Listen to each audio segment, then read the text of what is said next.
mori parat.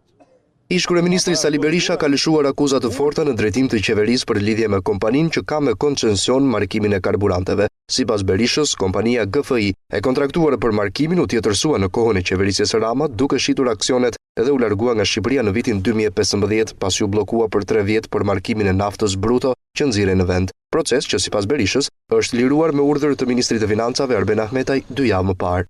Në 2015 Edvin Kristaq Rama, kundër xhepit, pranon që Global Fluid International të largohet në shtator dhe të vi Global Edwin International. U zhduk ajo, absolutisht në thyrje të kontratës, dhe në mënyrë kategorike nuk bëhej pa një rishfet shumë të madh. 2 javë më parë, Arben Ahmetaj ka urdhëruar që të shenjohet dhe nafta e nxjerr. A mund ta pyesni pak, po pse bllokove 3 vjet dhe edhe tani? A të them të vërtetën ju, që unë e kam mësuar këtë vetëm mram vonë, se gjë më të pabesueshme, dhe kur ma tha një herë, e verifikova një 3 herë.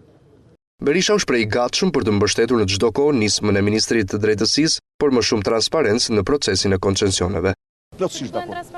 Absolutisht çdo ligj dhe vendim që i shërben transparencës, po problemi është që unë e thash edhe një herë.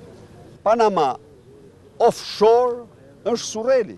Lidhur me akuzat e Berishës, burime nga Ministria e Financave sqarojnë se nuk bëhet fjalë për tjetërsim të GFI-s, por për kalim të kuotave të aksioneve brenda së njëjtës kompani. Burimet e mësipërme shpjegojnë gjithashtu se në bazë të ligjit për shoqëritë tregtare nuk mund të ndalohet kalimi i aksioneve apo shitja e tyre te kompani të tjera. Sipas ekspertëve të Ministrisë së Financave, në hartimin e kontratave koncesionare duhet të ishin parashikuar klauzola për raste të tilla, gjë që nuk ka ndodhur në kontratën e lidhur në kohën e qeverisë Berisha me GFI-n. Burimet e mësipërme shpjegojnë se pas nënshkrimit të kontratës është pothuajse e pamundur ndryshimi i rregullave të lojës pasi rrezikohet arbitrazhi. Shitja e aksioneve pasi një kompani ka marrë një koncesion ose të drejta ekskluzive te kompani të tjera është një skem që po zbatohet rëndom në Shqipëri. Një rast i ngjashëm ishte edhe ai me kompaninë Rapiscan.